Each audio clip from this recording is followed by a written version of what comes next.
Now, haven't you heard? Putin thinks Zelensky's presidential power is usurped. To understand the old Kremlin's foreign policy, and actually domestic one, you only have to know one rule. The pot calls the kettle black. Good afternoon, this is Henry Keane at UATV English, happy to give you the hard truth in easy terms for the whole free world directly from Ukraine. Russian propaganda is actively working these days. This time it's the hypothetical elections in Ukraine. The Kremlin is doing its worst to present the martial law postponement of such elections, no less but a usurpation of power by President Zelensky. Right. Well, you know what was the real idea of the founding fathers of America?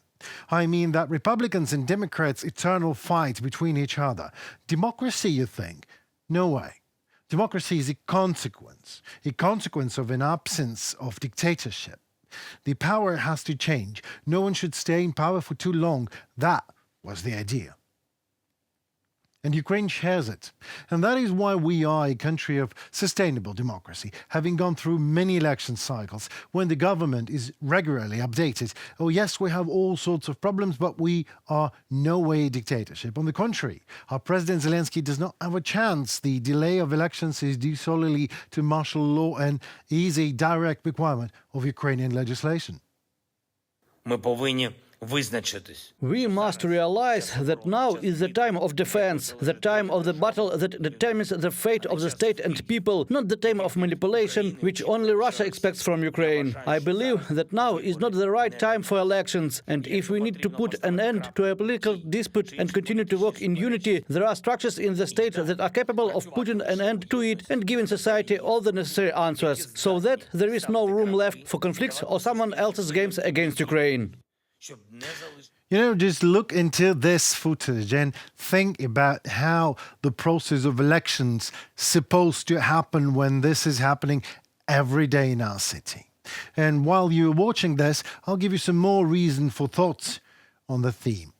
Ukrainians need no formal elections. We need real ones with sufficient representation and turnout and safety of the voting process and international survey, you name it. We have to delay our elections because of Russia and its aggression. Real and not formal elections are physically impossible. A significant part of voters are simply living abroad or living under Russian occupation while Russia regularly shells Ukrainian cities. Elections in Ukraine will be held as soon as the occupiers simply get out of our land. I suppose if Russia strikes a pose and pretends that it is so interested in proper elections in Ukraine, and for some strange reason not in Russia itself, the Kremlin can just stop the war and elections will take place in the next 2 months according to Ukrainian law. The martial law status of our country must be approved in Verkhovna Rada every 90 days, And during all these months of full-scale aggression, it has been prolonged by the parliament without any debates. Elections in Russia, in turn, turned into a farce long ago, and the nonsense of it can only be beaten probably, those pseudo-elections in the Ukrainian territories occupied by Russia. A direct illegal act of violence against citizens of another state. And we don't want to live in a country where a Tsar is allowed to change even a constitution of the country to run for its 5th term. And I mean 5th. Think about that. The European Commission is baking the 12th package pie of sanctions for Russia. After that, it should be approved by the Council of the EU and the countries of the community.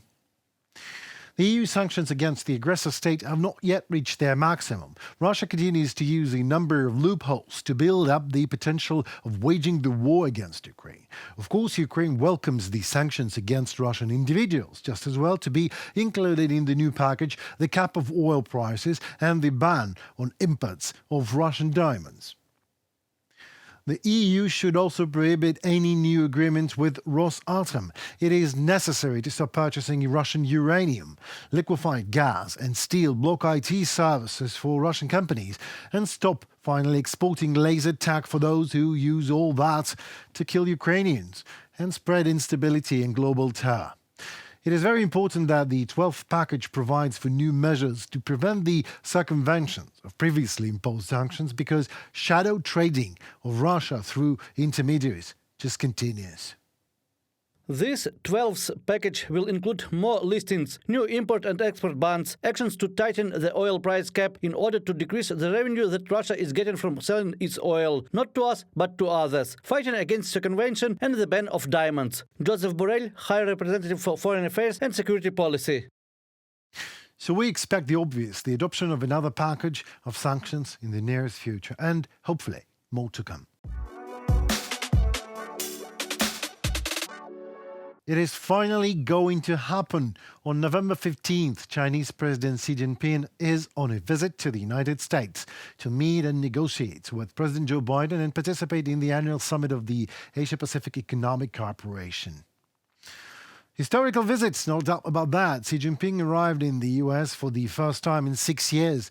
So this visit is particularly important and will have far-reaching consequences. The US seeks to use the opportunity to improve US-China relations. According to John Kirby, the coordinator of the National Security Council of the White House, the Ukrainian matter is on the agenda of the meeting.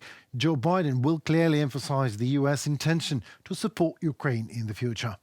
No secret, the position of China has a significant impact on the course of the Russian-Ukrainian war. Without Beijing's support, Moscow will be significantly limited in its ability to continue aggression. Ukraine hopes for a constructive position of China on issues of global security and peace. And if China needs a reliable partner that does not neglect international law, Ukraine always welcomes Xi Jinping to Kiev. He would have to ask his eternal friend, or more say a vassal these days, Putin, to stop shelling our country for a couple of days, but that actually could be considered a good friendship test, right? It was Henry Kino on UATV English, hoping to give you the hard truth in easy terms on a daily wrap-up these days. Comment, like and subscribe. Let us know your thoughts in the comments below. Your opinion is what matters a lot to us. Please stay safe and please be tuned for more. See you soon.